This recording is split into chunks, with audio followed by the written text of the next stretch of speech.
સામાજિક વિજ્ઞાન ભાગ ચોથો। ગઈ વખતે આપણે ગુપ્ત યુગની આર્થિક સ્થિતિ વિશે અભ્યાસ કર્યો।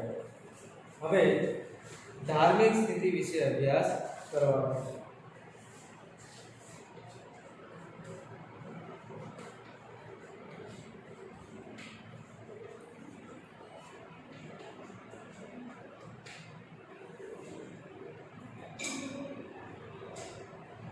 આ છે ધાર્મિક સ્થિતિ।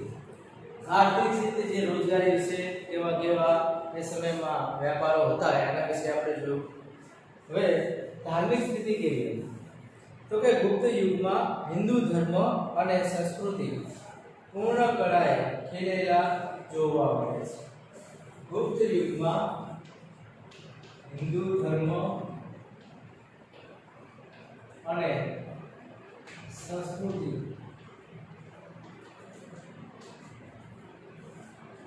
પૂર્ણ કળાએ ખીલેલી જોવા મળે છે। પૂર્ણ કળાએ ખીલેલી જોવા મળે છે એટલે કે હિન્દુ ધર્મ અને એ ધર્મમાં જોવા મળતી વિવિધ પ્રકારની સંસ્કૃતિ, રીત રિવાજો, તહેવારો કે વિવિધ પ્રકારના ધાર્મિક સ્થાનો એનો વિકાસ સારો એવો થયો। ગુપ્ત સમ્રાટો વૈષ્ણવ ધર્મને રાજ્ય ધર્મનો દરજ્જો આપતા। હવે એમણે વૈષ્ણવ ધર્મને રાજ્ય ધર્મ તરીકે સ્વીકાર્યો। ગુપ્ત યુગના જે રાજાઓ હતા વૈષ્ણવ ધર્મને પોતાના રાજ્યના ધર્મ તરીકે આશ્રય આપ્યો હતો એટલે એનો સ્વીકાર કર્યો હતો। પરિણામે વિષ્ણુ, તેમના અવતારો શ્રી રામ અને શ્રી કૃષ્ણમાં આ સમયમાં મહદઅંશે પૂજા થતી હતી। તો હિન્દુ ધર્મમાં જે વૈષ્ણવ ધર્મમાં માનતા હોય એ વિષ્ણુ ભગવાનના બધા અવતારોની પૂજા અર્ચના કરતા હોય છે। જેમ કે ગુપ્ત યુગના વિષ્ણુ ભગવાન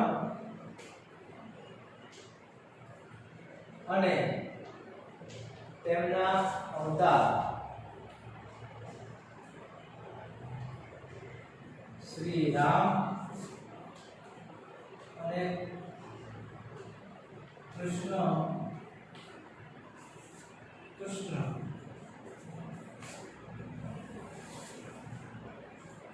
ભગવાનની પૂજા કરતા। જે વૈષ્ણવ ધર્મમાં માનતો હોય એ વિષ્ણુ ભગવાનની પૂજા કરતા હોય છે અને વિષ્ણુ ભગવાનના જે વિવિધ અવતારો છે અને એમાંના શ્રી રામ અને શ્રી કૃષ્ણ ભગવાનના ઘણા બધા મંદિરો આવેલા છે। તે તમારા ગામમાં પણ મોટાભાગના ગામમાં શ્રી રામનું મંદિર હોય જ છે। આવી રીતે વિષ્ણુ ભગવાનના ધર્મમાં માનવાવાળા વૈષ્ણવ ધર્મી એ વિષ્ણુ ભગવાનની પૂજા કરે છે। લક્ષ્મી દેવી તરીકે બહુ જ ખ્યાત થયા છે અને એમની પત્નીનું નામ જે વિષ્ણુ ભગવાનની પત્ની છે લક્ષ્મી માતા, લક્ષ્મી દેવી, એમની પણ પૂજા કરવામાં આવે છે। આ જ સમયમાં રામાયણ અને મહાભારત તેમજ પુરાણોનું પુનઃ સંકલન થયું હતું। શ્રીમદ ભગવદ્ ગીતા આ સમયે ખૂબ મહત્વપૂર્ણ ગ્રંથ બન્યો હતો। આ સમયે રામાયણ અને મહાભારતનું મહત્વ હતું। રામાયણ અને મહાભારતનું મહત્વ શ્રીમદ ભગવદ્ ગીતા મહત્વપૂર્ણ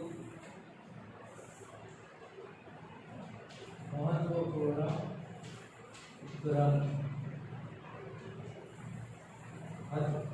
તમે રામાયણ અને મહાભારતના પાત્રોથી માહિતગાર છો। રામાયણમાં શ્રી રામની કથા છે, મહાભારતમાં શ્રી કૃષ્ણ ભગવાન અને પાંડવોની આખી કથા છે। એ પ્રમાણે વિવિધ પ્રકારના પુરાણો પણ લખેલા છે। શંકર ભગવાન વિશે લખ્યું હોય તો શિવ પુરાણ કહેવાય, વિષ્ણુ ભગવાનના અવતારો વિશે લખ્યું હોય તો વિષ્ણુ પુરાણ કહેવાય. એવી રીતના વિવિધ પુરાણો છે, એમાં એ વિવિધ પ્રકારની માહિતી આપેલી હોય છે. એ સિવાયનો આપણો ભારતનો જે ગ્રંથ છે, મહત્વનો ગ્રંથ, જેને આપણે પૂજા કરીએ છીએ, જેને વિવિધ પ્રકારની પ્રતિજ્ઞા લેવા માટે એનો ઉપયોગ થાય છે, એ છે ગીતા. એટલે કે ભગવદ ગીતા એ પણ એ સમયમાં મહત્વપૂર્ણ ગ્રંથ હતો. વૈષ્ણવ ધર્મની જેમ શૈવ ધર્મ પણ ગુપ્ત કાળમાં વિકસ્યો હતો. શૈવ ધર્મનો પણ વિકાસ થયો. શૈવ ધર્મનો પણ વિકાસ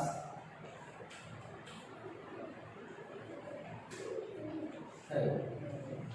જેવી રીતે વિષ્ણુ ભગવાનના જે માનતા હોય એને વૈષ્ણવ ધર્મી કહેવાય, એવી રીતે શંકર ભગવાનમાં જે માનતા હોય એને શૈવ ધર્મી કહેવામાં આવે છે. એટલે કે શંકર ભગવાનની પૂજા કરે.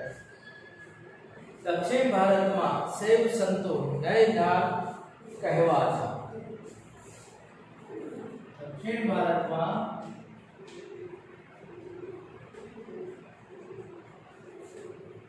શૈવ સંતો નયનાર કહેવાતા.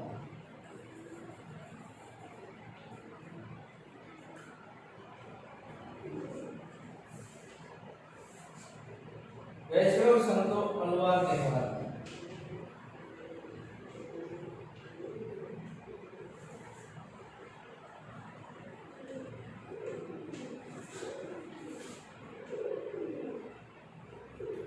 અલવાર કહેવાય. જે શંકર ભગવાન એટલે કે શૈવ ધર્મમાં માનતા હોય એ સંતોને, સાધુ સંતોને નયનાર કહેવાય. અને વિષ્ણુ ભગવાનના જે સંતો હોય છે એમને અલવાર તરીકે એ સમયમાં પૂજવા એટલે કહેવામાં આવતા. મહિષાસુર મર્દિનીની પૂજા પણ પ્રચલિત થઈ હતી. એટલે કે દુર્ગા પૂજા. દુર્ગા પૂજા પણ પ્રચલિત હતી. જે આવા વિવિધ પ્રકારના તહેવારો છે જે હિન્દુ ધર્મમાં જોવા મળે છે. એટલે કે મહિષાસુર વધ કરનાર જે દુર્ગા માં છે એમની પણ પૂજા કરવામાં આવે છે. સૂર્ય અને કાર્તિકેયની પૂજા પણ પ્રચલિત હતી. એ સિવાય સૂર્ય અને કાર્તિકેયની પૂજા પણ પ્રચલિત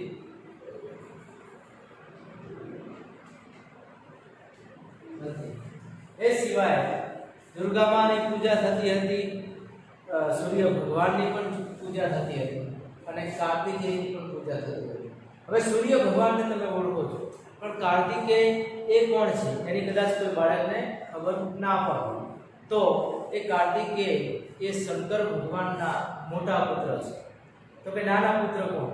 તો કે જે ગણપતિ દાદા કહીએ છીએ આપણે, એ શંકર ભગવાનના નાના પુત્ર છે. અને એમના જે મોટા ભાઈ છે એમને કાર્તિકેય તરીકે ઓળખવામાં આવે છે.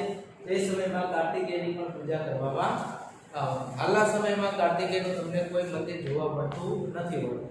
ખાસ કરીને રામાયણ મહાભારતના પાત્રને અનુલક્ષીને શ્રી રામ અને કૃષ્ણ ભગવાનના વધારે મંદિરો આપણને જોવા મળે છે. સિવાય શંકર ભગવાનના મંદિરો પણ આપણે જોઈએ છીએ. એ સિવાય મા દુર્ગાના પણ હોય છે મંદિર. તો આવી રીતે આ હિન્દુ ધર્મમાં પ્રચલિત તહેવારો હતા, ઉત્સવો ઉજવવામાં આવતા. એ ધર્મના વિકાસમાં જે વૈષ્ણવ ધર્મી અને શૈવ ધર્મીનો પણ સમાવેશ થાય છે. તો એ સિવાયમાં ગુપ્ત યુગમાં બૌદ્ધ ધર્મ અને જૈન ધર્મનો પણ વિકાસ થયો.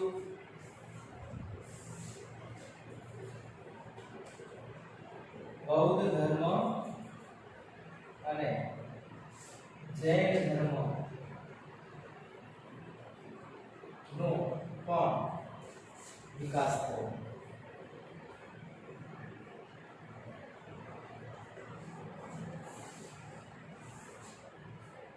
એવી જ રીતે સમુદ્રગુપ્ત બૌદ્ધ ધર્મનો સંરક્ષણ હતો. સમુદ્રગુપ્ત બૌદ્ધ ધર્મનો સંરક્ષણ.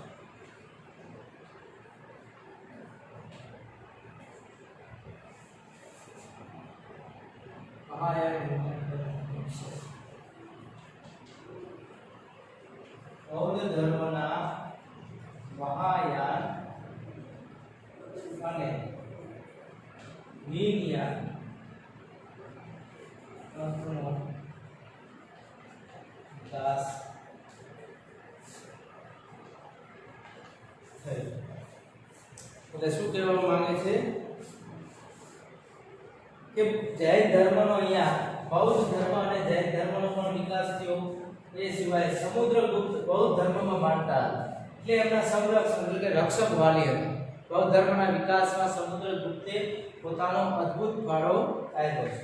બૌદ્ધ ધર્મના મહાયાન અને હીનયાન પંથનો પણ વિકાસ કર્યો. એટલે કે બૌદ્ધ ધર્મમાં જોવા મળતા પંથ છે, જ્ઞાતિ છે વિચાર, એટલે મહાયાન અને હીનયાન એનો વિકાસ પણ બૌદ્ધ ધર્મમાં સારી રીતે થયો છે. તો આવી રીતે આ ગુપ્ત યુગમાં ધાર્મિક સ્થિતિ જોવા મળે છે. આવા પ્રકારના ખાસ કરીને હિન્દુ,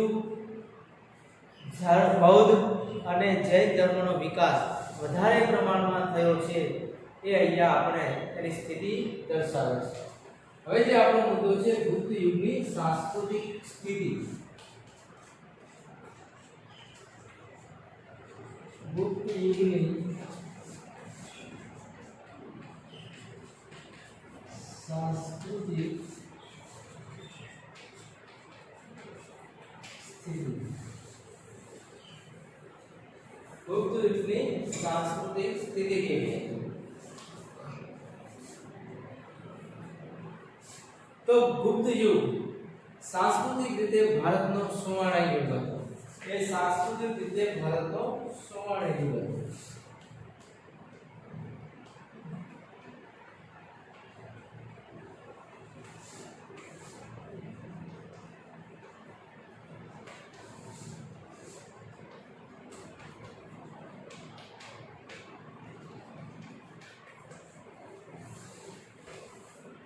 સાંસ્કૃતિક રીતે ભારતનો સુવર્ણ યુગ. હવે આ યુગમાં અનેક નવી ભાષાઓ ઉત્પન્ન થઈ હતી, જેમાં કાલિદાસ, સ્કંદ સ્વામી, હરિસ્વામી અને રાણી વિદ્યા તથા આર્યસુર આ સમયના મહત્વના સાહિત્યકારો હતા. તે સમયના મહત્વના સાહિત્યકારો કાલિદાસ,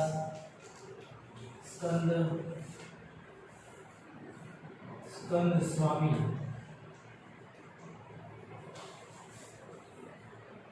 હરિસ્વામી અને રાણી વિદ્યા. તો આ બધા વિવિધ પ્રકારના સાહિત્યકારો ગુપ્ત સમયમાં થઈ ગયા, જેમણે અલગ અલગ ભાષામાં એમને જે અનુકૂળ હતી એ ભાષામાં, એમને જે જ્ઞાન હતું એ ભાષામાં વિવિધ પ્રકારના સાહિત્ય લખેલું છે, નાટકો લખ્યા છે, વિવિધ પ્રકારના રાજાઓ વિશેના ગ્રંથ સ્મૃતિ લખી છે દરેક રાજાઓ વિશે. હવે આગળ જોઈએ તો અહીંયા આ બધામાં સર્વશ્રેષ્ઠ હતા કાલિદાસ. આ બધામાં સર્વશ્રેષ્ઠ કાલિદાસ.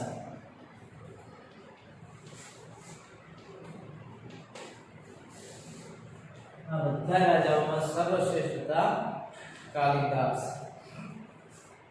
તો કાલિદાસને ભારતના શેક્સપિયર કહેવામાં આવે છે, જે વિદેશથી વખણાતા એક શેક્સપિયર મોટા સાહિત્યકાર છે વિશ્વના. એટલે એમના નામનું અહીંયા સંબોધન કર્યું છે. એટલે કે ભારતમાં જે સૌથી વધારે પ્રખ્યાત જે સાહિત્યકાર હોય, લેખક, નાટકો લખનાર, તે છે કાલિદાસ. તેમણે ભારતીય મહાકાવ્યોની કથા વસ્તુ લઈને અભિજ્ઞાન શાકુંતલમ, રઘુવંશમ અને મેઘદૂતમ જેવા મહાકાવ્યોની રચના કરી. તો કાલિદાસે જે રચના કરી હતી એવા સાહિત્યકારો છે અભિજ્ઞાન શાકુંતલમ, રઘુવંશમ અને મેઘદૂતમ. આ બધા સાહિત્યો, નાટકો લખેલા છે જે ભારતની કથા વસ્તુ ધ્યાનમાં રાખીને, જે વિવિધ પ્રકારના જે રામાયણ, મહાભારત જેવા મોટા મોટા ગ્રંથો છે એમાંથી કથા વસ્તુ લઈને એ વિવિધ સંસ્કૃત ભાષામાં આ મહાકાવ્ય નાટકો લખેલા છે, જેનો અભ્યાસક્રમમાં સંસ્કૃત વિષય તરીકે એમાં એનો સમાવેશ કરેલો જોવા મળે છે. ગુપ્ત યુગ એ મંદિર સ્થાપત્યની રચનાનો યુગ હતો. ગુજરાતમાં ગોપ રચના પ્રકારનો પાર્વતી મંદિર અને ઝાંસીનું મંદિર એ ભારતના સૌપ્રથમ ઈંટેરી મંદિરો છે. ગુપ્ત યુગ મંદિર સ્થાપત્યનો યુગ હતો.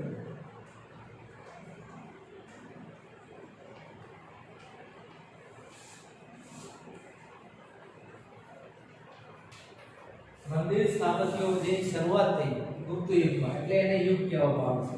કે આ યુગમાં ઘણા બધા મંદિરોની સ્થાપના થઈ.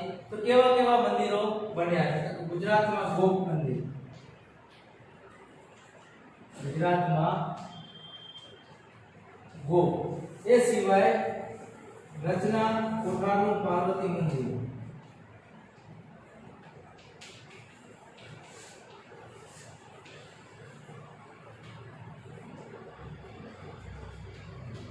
રચના કોઠારનું પાર્વતી મંદિર, ઝાંસીનું મંદિર,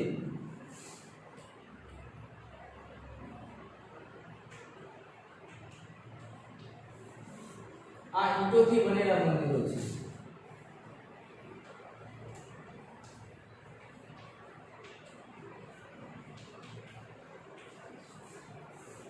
સૌપ્રથમ જે ઈંટમાંથી બનાવેલા બધા મંદિરો છે.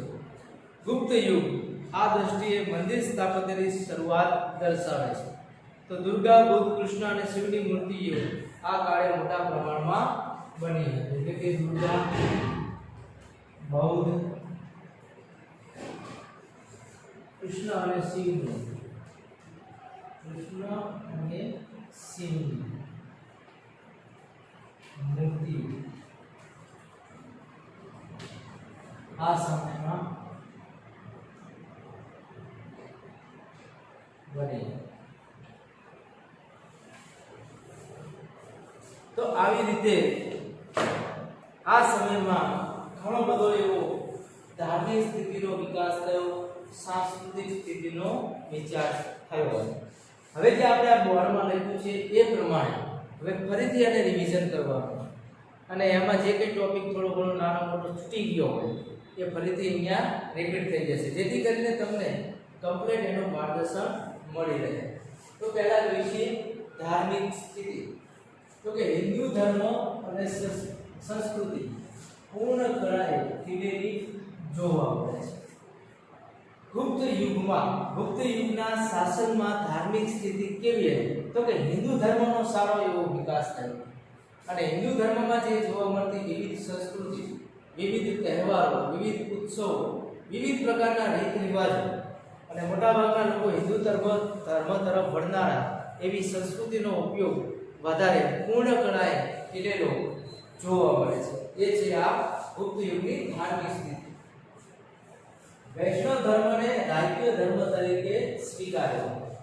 વૈષ્ણવ ધર્મ એ હિન્દુ ધર્મને લગતો ધર્મ છે, એને રાજ્ય ધર્મ તરીકે એને આશ્રય આપવામાં આવ્યો. એટલે કે વૈષ્ણવ ધર્મી રાજાઓ હતા બધા મોટાભાગના, તો એમણે વૈષ્ણવ ધર્મને પોતાના રાજ્યનો ધર્મ બનાવ્યો. વૈષ્ણવ ધર્મ એટલે કે વિષ્ણુ ભગવાનમાં જે લોકો માનતા હોય એના અવતારમાં કૃષ્ણ ભગવાન, રામ કે વિવિધ પ્રકારના જે એમના અવતારો છે, નરસિંહ અવતાર જે છે એવા, એ બધા અવતારમાં માનવાવાળા લોકોને વૈષ્ણવ ધર્મી કહેવામાં આવે છે. વિષ્ણુ ભગવાન અને તેમના અવતાર શ્રી રામ અને કૃષ્ણ ભગવાનની પૂજા થતી હતી. વૈષ્ણવ ધર્મમાં કોની પૂજા થાય?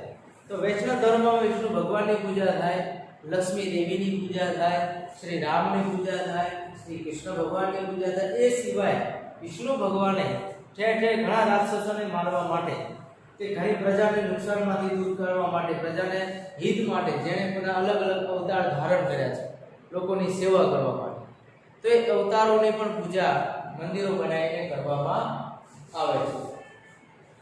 રામાયણ અને મહાભારતનું મહત્વ છે. હવે જે રામાયણની વાત કરીએ તો રામાયણના પાત્રો તમને બધાને ખબર હશે. તો કે રામાયણના જે છે શ્રી રામને લગતી રામાયણ છે.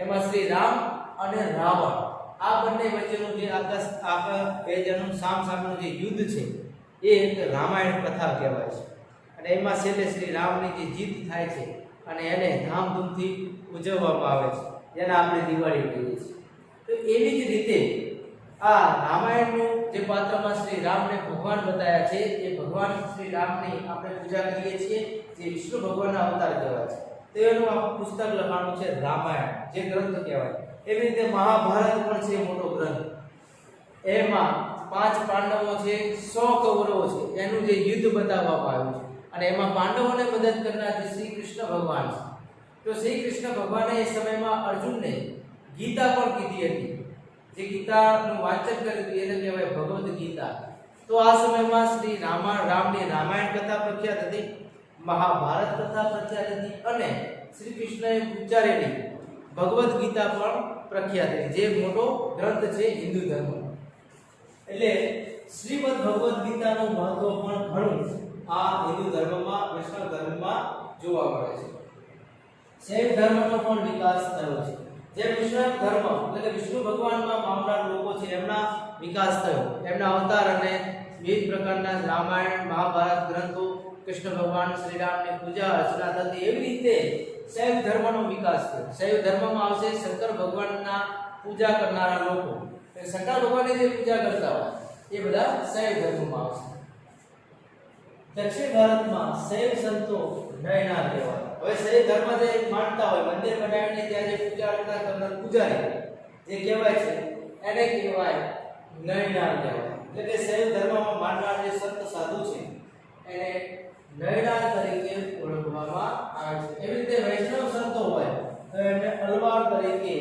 ઓળખવામાં આવે છે શૈવ ધર્મમાં નયનાર વૈષ્ણવ ધર્મમાં અલવાર આવી રીતે અલગ અલગ નામથી એ ગુપ્ત સમયમાં ઓળખવામાં આવે દુર્ગા પૂજા પણ પ્રચલિત હતી જે આપણે વાત કરીએ કે દુર્ગા માએ શ્રી મહિષાસુર જે મહિષાસુર નામનો મોટો એક રાક્ષસ હતો જેને વિષ્ણુ ભગવાન મારી ન શક્યા શંકર ભગવાન પણ મારી ન શક્યા કારણ કે શંકર ભગવાને એમને વરદાન આપ્યું તો એમાં જે આપણી જે દુર્ગા મા તરીકે પૂજાય છે એમણે મહિષાસુરનો વધ કર્યો એટલે દુર્ગા પૂજાનું પણ મહત્વ જોવા મળે છે સૂર્ય અને કાર્તિકેયની પૂજા પણ પ્રચલિત હતી સૂર્ય ભગવાનને આપણે ઓળખીએ રોજ સવારમાં ઉઠી જોઈએ બધા નમસ્કાર કરતા હોય છે સૂર્યદેવની તો એની પૂજા તો થાય છે આપણને ખબર પણ તમને કાર્તિકેયની પૂજા કેમ થાય છે એ તમને હજુ ખબર હોતી નથી કારણ કે કાર્તિકેય એ કોણ છે એ ખબર નથી જેમ કે તમે શંકર ભગવાનને ઓળખો છો તો શંકર ભગવાનના જે સૌથી મોટા પુત્ર હતા એમનું નામ હતું કાર્તિકેય એમનો નાનો પુત્ર કોણ